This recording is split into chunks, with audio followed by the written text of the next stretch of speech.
Hi, this is Bob Sorrentino from Italian Roots and Genealogy, and I'm here today with Joel Cole from Family Search, and he leads the team that works with the records from Italy. So, welcome, Joel. Thanks for being here.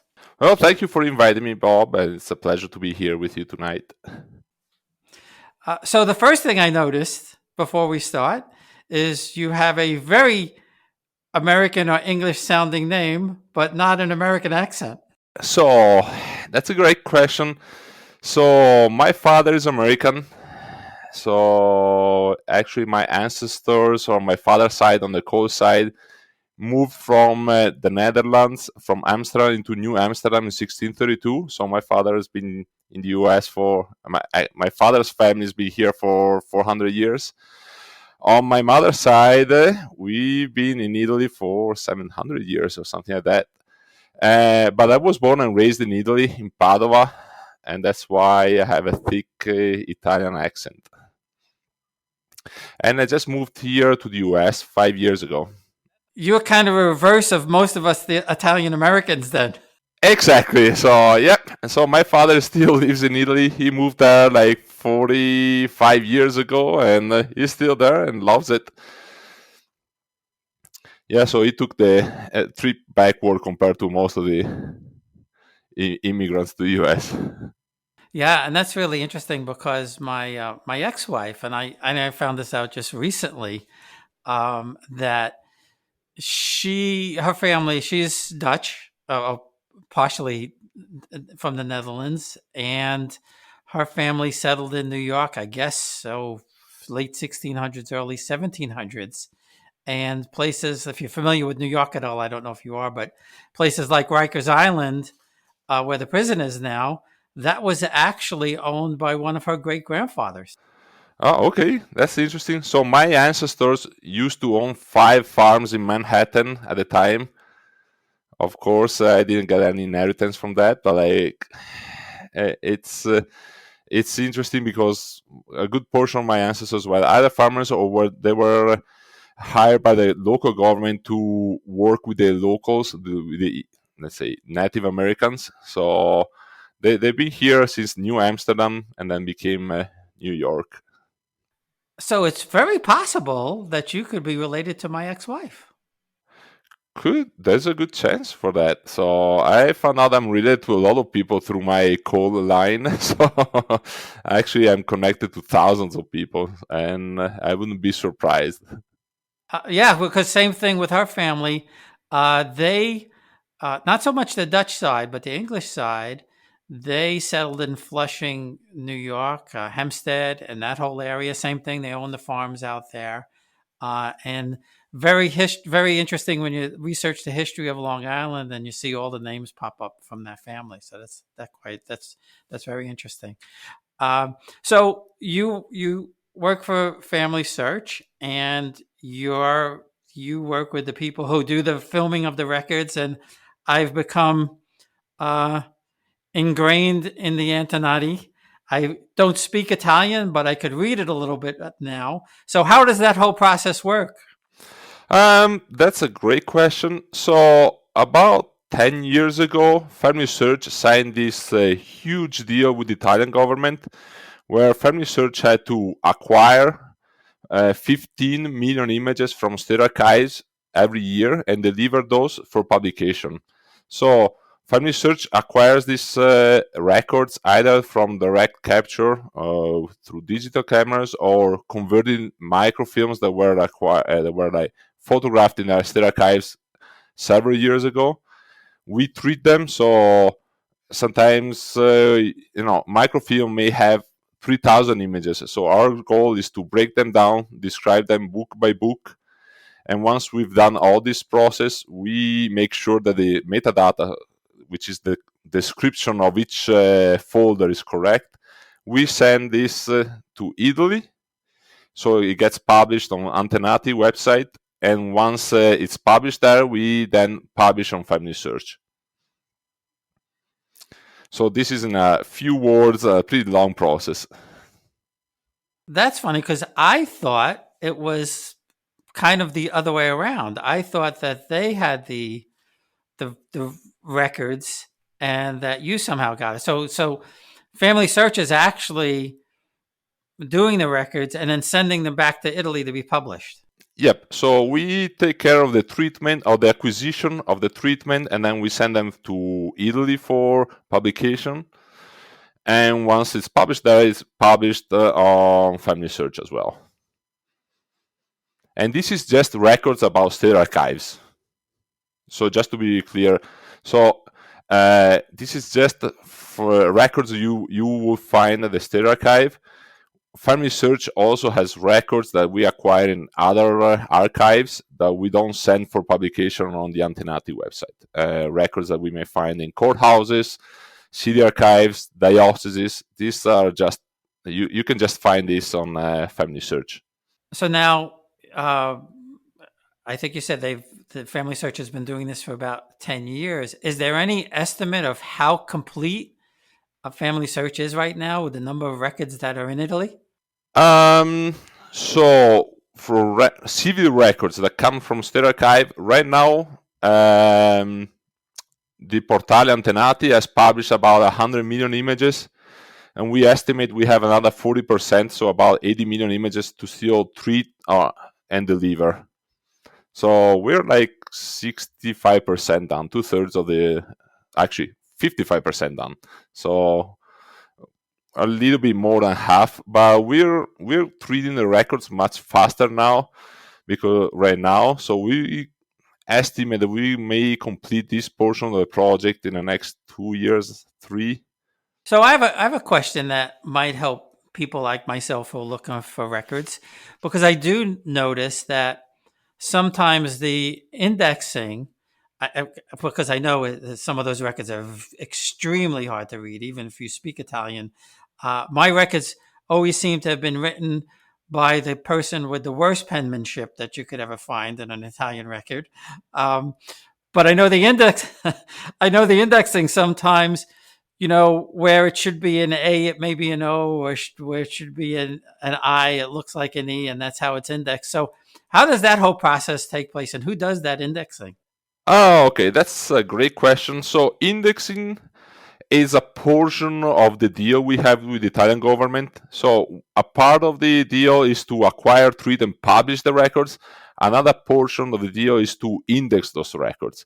So while we're going to be done in, let's say, 3 years to publish all the records, civil records coming from State Archive, or at least most of them, at the current speed, it may take, let's say, 100 of years, or something goes from 80 to 120 years to index all those records.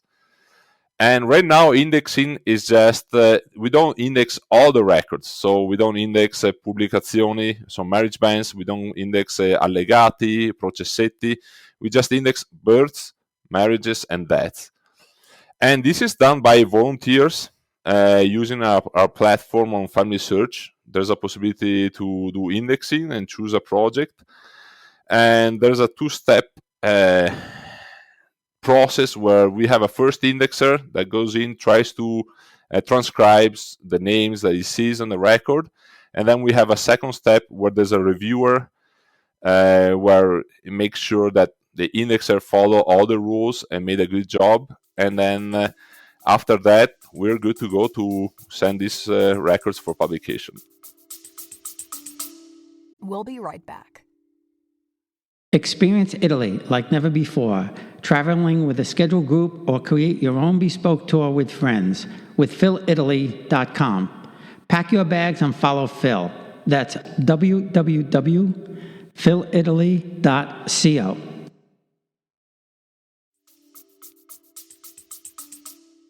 Right. Yeah. No, and I can understand why it would take such a long time, because somebody's got to read all of those records, which, as I know, are very, very difficult. But let's say, for example, in my case, I found a couple of records, and one I could tell you exactly.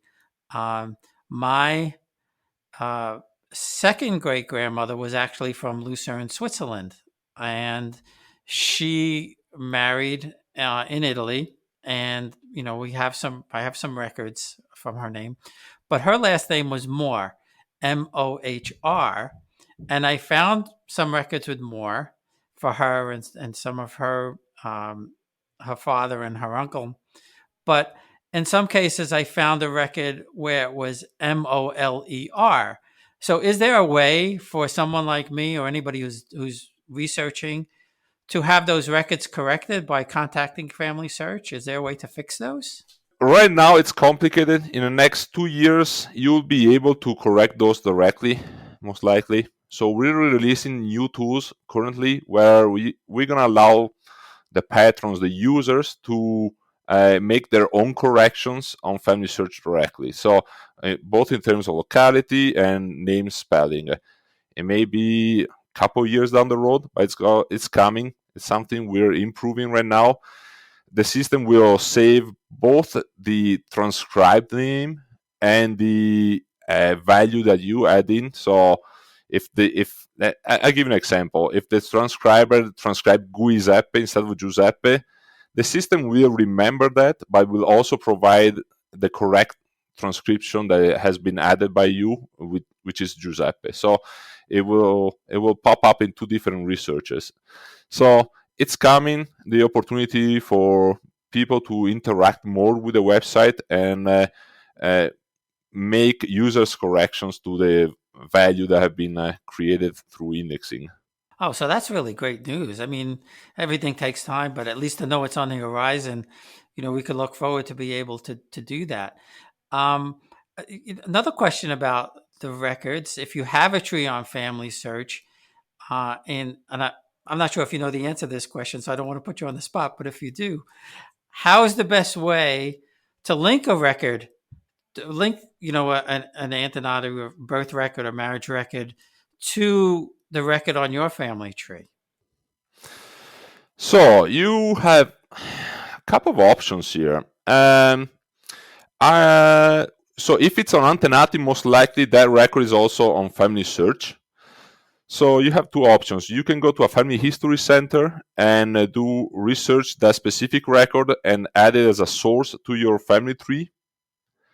The other option is that you try to ask for the original record, take a screenshot. It doesn't sound too nice, probably. I don't know, but you can take a screenshot and upload it as a source to to Family Search, to the tree. But my suggestion is probably go to a Family History Center and try. You make all the research on the Antenati website. You already know what you're looking for. You go to a Family History Center. You access all the records that are available on the Antenati on the Family Search website, and you can link those records you're interested in as a source to your tree. Oh, well, that's a good way of doing it. And now you mentioned also that there are a lot of records, Italian records, that may not be on the Antonati, but are on Family Search. So how would someone go about finding those records to be able to continue their research? So the records that are published on the Antenati website are just available on Family Search to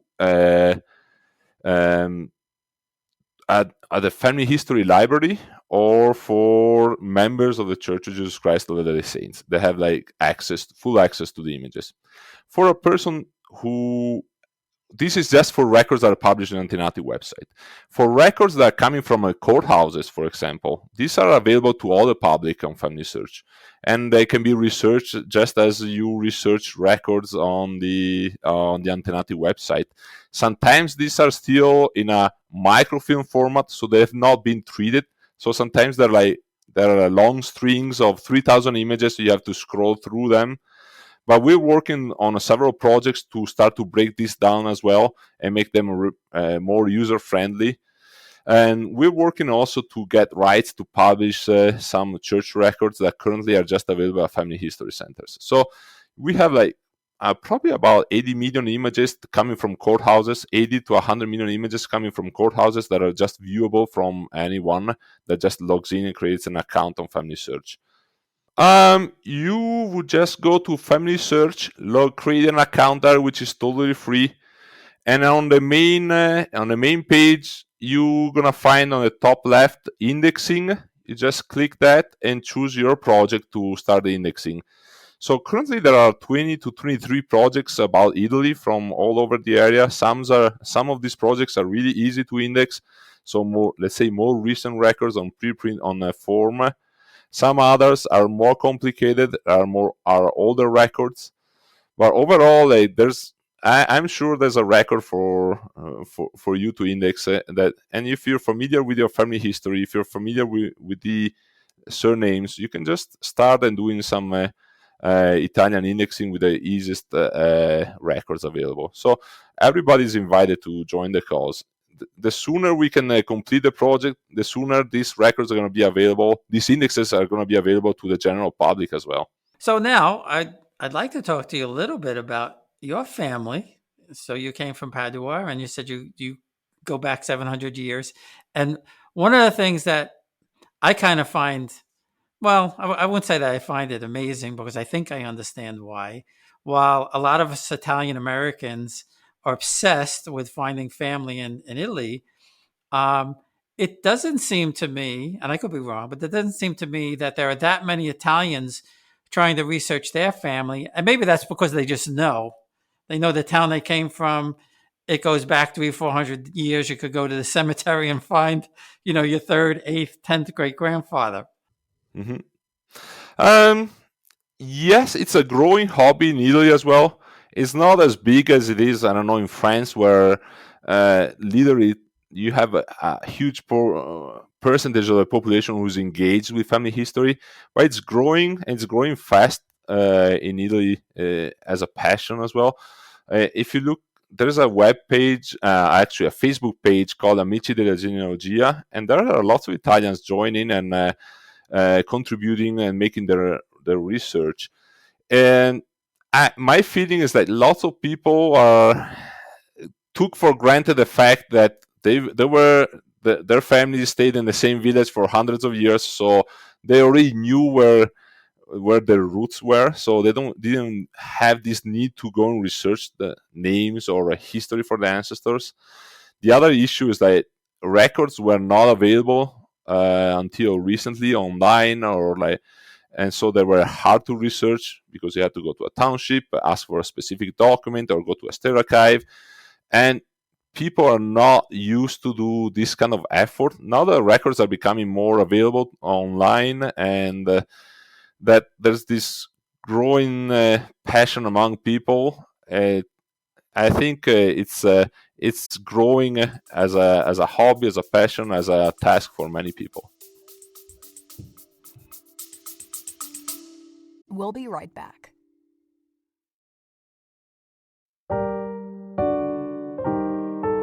Lafayette, we are here.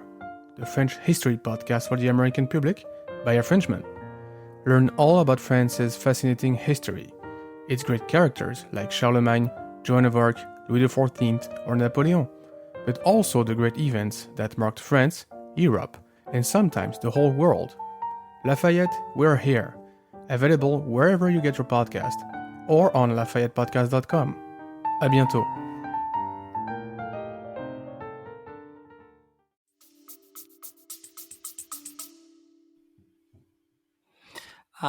Well, that's good. That's good. And the other thing is, I don't see a lot of them doing DNA. We were supposed to go in April, and of course that got canceled. I'm hoping to go in May, and I'm thinking about bringing a few DNA test kits with me, because I have found some cousins there, and making them do the DNA test for me and bring it back to the States, and it'll be fun to do that and see what else we find. You found your family back how far? Back to the 1500s. So my mother's been working mostly. So I've done some research, and then once my mother retired, she's before the COVID situation, she was in an archive 2 or 3 times a week, researching our family tree together with my father, and they've been tracing our family back to the 1500s with most of the lines. Most likely, my family comes from originally from Germany, and they moved down during the 1300s to Italy to cut trees, and they just established themselves there and up in the mountains, and then they came down between the 1500s. So that's been proved also by our DNA test and results. That's how my family arrived to the Padova area, and they've been there for like 500 or 600 years in the same area, probably in 100 square kilometers. You could find 90% of my family.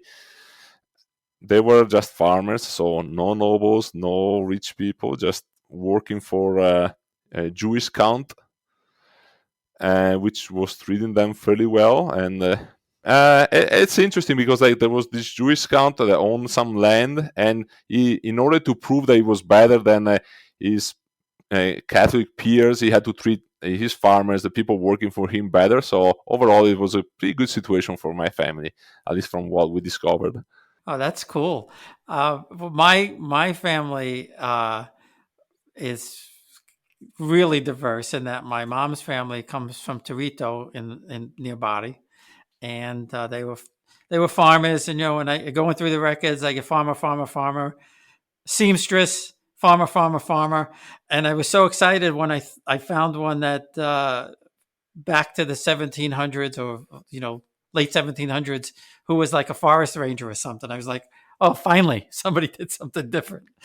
Uh, um, but Dad's family, his family's from Naples, and interesting stories there, in that his father comes from not nobility but gentry of a sorts. My great grandfather was a lawyer, and I think his father was a pharmacist, but I think he became a lawyer because he married into a legal family. His wife's father was a lawyer, and he eventually, I guess it was probably the late 1800s, early 1900s.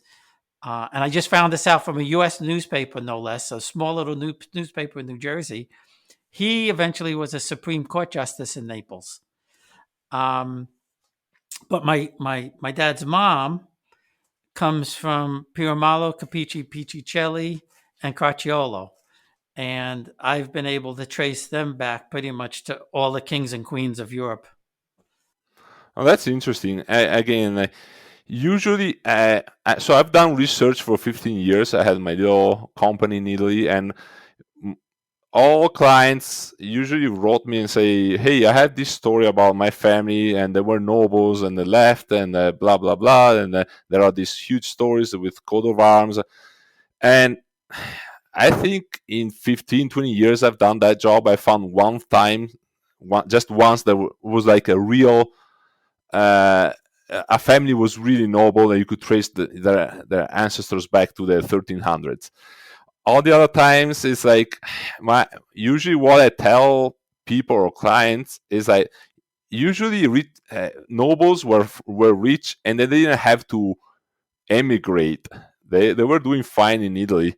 Most of the people who emigrated were like poor people, or that people had issues or different kind of, were just trying to find a better work environment a better future for their family. So uh, going back to the only noble family that I found, what happens that this person had a family here, he immigrated to Canada, he established a family there, and then he immigrated to the US, and he started a family here. So we were able to connect 12 kids through time, because this person just started a family, left it, and started another family in a different place. So again, it's not, I wouldn't say it's a normal pattern of immigration that it took. And so I'm not saying that it's impossible, but it's a rare event, and sometimes it happens. So it's totally fine with that. Yeah, and that's exactly what my dilemma was, because growing up, we always had, I call it a calling card. It's about the size of an index card, and it had my grandfather's name on it, and it said from the Dukes of Capricota and all of that. And my mother would always tell me that my father's grandfather was this count or duke or whatever. And that's kind of where I started my research. But to your point, I always said to myself, why would my grandmother come here? It never really made sense to me. And then, maybe about 5 or 6 years into my research, I found, because there are no Piromalos in the United States, I found two: my grandmother and her aunt. And her aunt came in 1905. Again, we don't know why she came, but she was a woman, so obviously she wasn't entitled to anything in Italy. Um, but she came in 1905, and I the only thing I could figure is, my grandfather was not noble. In fact, he was studying to be a priest, and left the seminary to marry my grandmother. So maybe there was something going on there that wasn't kosher. Um, but when I when I first was going through things, I found nobility chart or record or whatever you want to call it on Libro di Oro for the wedding of a Nicola Piramalo to an Emilia Caracciolo in 1882. And the names made sense because my father's name is Nicholas, named after his grandfather. My oldest aunt was Amelia, so that made sense. My grandmother was born in 1883, so that all made sense. Um, but I had never heard that name Caracciolo. So when I called my cousin Louise, who lived with my grandparents, and said to her, "Have you ever heard this name?" She said, "Well, yes, of course. That was her mother's name." Uh, and then eventually, through Facebook and other things, I found people in Italy, third and fourth cousins, and we started putting our stories together, and it all synced up. And what the most amazing thing about the whole thing for me was the Piramalo, who are the lesser nobles, if you will. They've been very accepting of having an American cousin.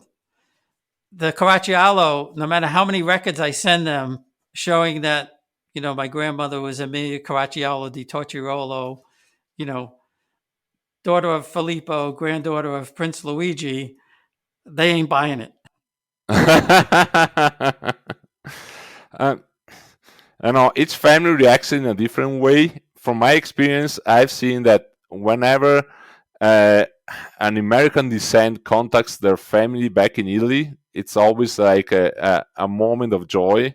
And I have been accompanying clients throughout Italy for years, and they were always super happy. They put up great parties, great dinners, best food available, even if they were like really, really distant cousins. So it's just usually there's a love to reconnect. On the other side, I had a couple of experiences where people were afraid that uh, descendants would go back to Italy to claim portions of their inheritance that their ancestors didn't claim, and so they were really skeptical to create those connections. And so usually the one of the first things I say, I'm doing this research not for inheritance reasons, but just for love of family history and to reconnect people. And then at that point, usually Italians open their hearts. Yeah, no, and I've heard all those same stories. And like I said, we were supposed to be there in April, and we were going to have a lunch with 20 of the cousins, and it was just so disappointing.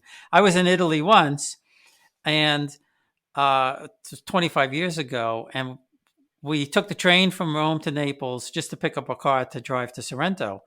And I didn't know at the time that the train station in Naples was only a half a mile from where my Caracciolo and Sorrentino family lived. They lived right on Via Carbonara, and I had no idea that that's where they all lived. And so, I was hoping to do that, and we were going to go to some ancestral homes that we know are still there. But hopefully, supposedly, this vaccine is going to work. We'll be able to go in May and do all of that kind of stuff. I've used two historical documents, I guess, or websites, whatever you want to call them. The nobles of Naples. I'm not going to say it in Italian, and the Libro di Oro. Are there any other um, records of the Kingdom of the Two Sicilies that I should be looking at? If you go to Italy, and your family is noble, which is like something rare, which is, it helps doing the research. Libro d'Oro is probably the best source. Another source I would encourage you to look at is probably the Central State Archive in Rome. So what happened when Italy was unified and nobility was pretty much banned, so all the noble titles were lost and people had to send their genealogies in to prove that they were noble.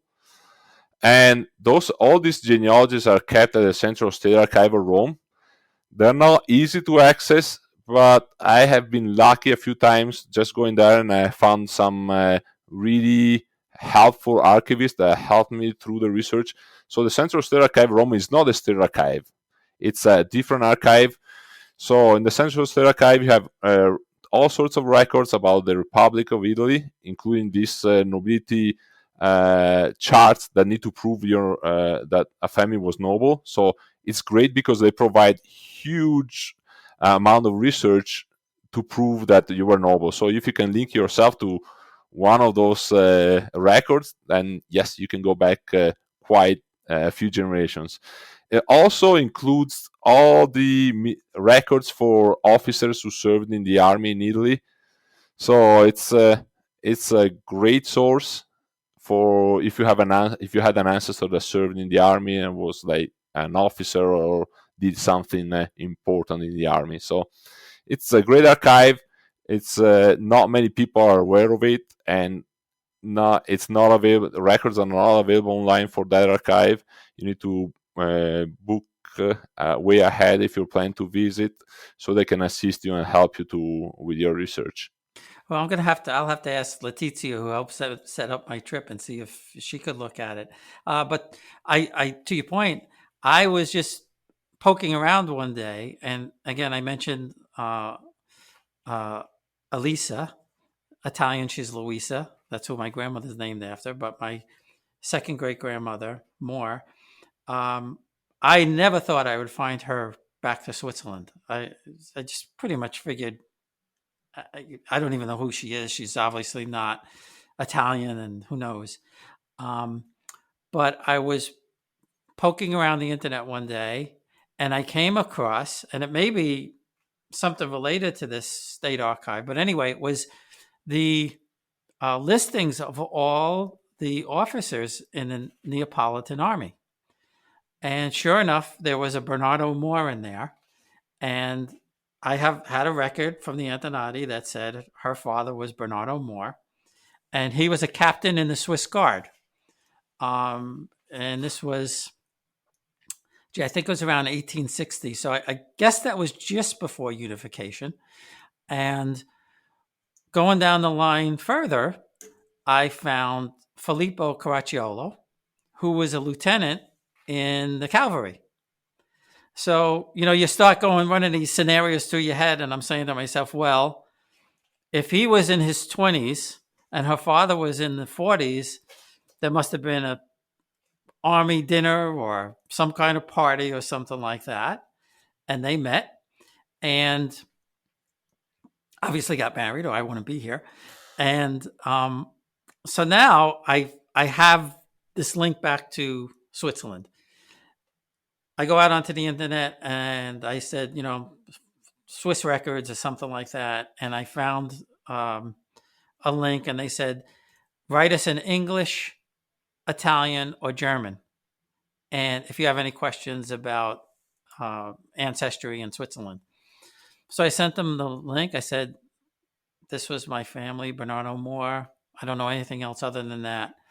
And they sent me back a record to archives that had handwritten family trees of all the notable families in Lucerne. The other really strange thing that happened is I found that there was a family called Amrine, and they had a website.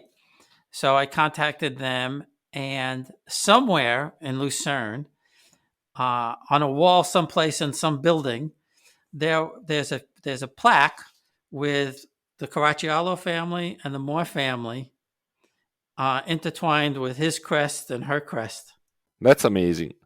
Um, just to add a couple of things, I think, first of all, thank you for sharing, because I think this proves a great point that I want to make. Each state archive in Italy contains some peculiar records that are most of the time are not digitized. So if you go to, I've done some research in some archives, and the archivist was like, "Oh, by the way, we have also this book that is all about the history of this specific locality," and I found a great source of information out those records or books or something like that. So we have some standard records we find everywhere in all the state archives: military records, civil records, notary records, and millions of other records. But sometimes we also have some specific, maybe indexes, some specific census that was done for the area.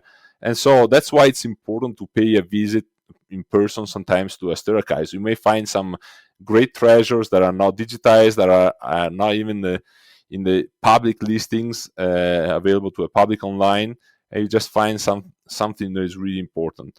The other thing, going back to the Swiss Army that was working for the Pope, you find a list of all the soldiers of the Swiss Army that worked in the Vatican from the 1500s in the Rome State Archive. They have these huge books with a list and a short, sometimes it's just like a paragraph, but at least there's a name starting from the 1500s up to the unification of the Italian state.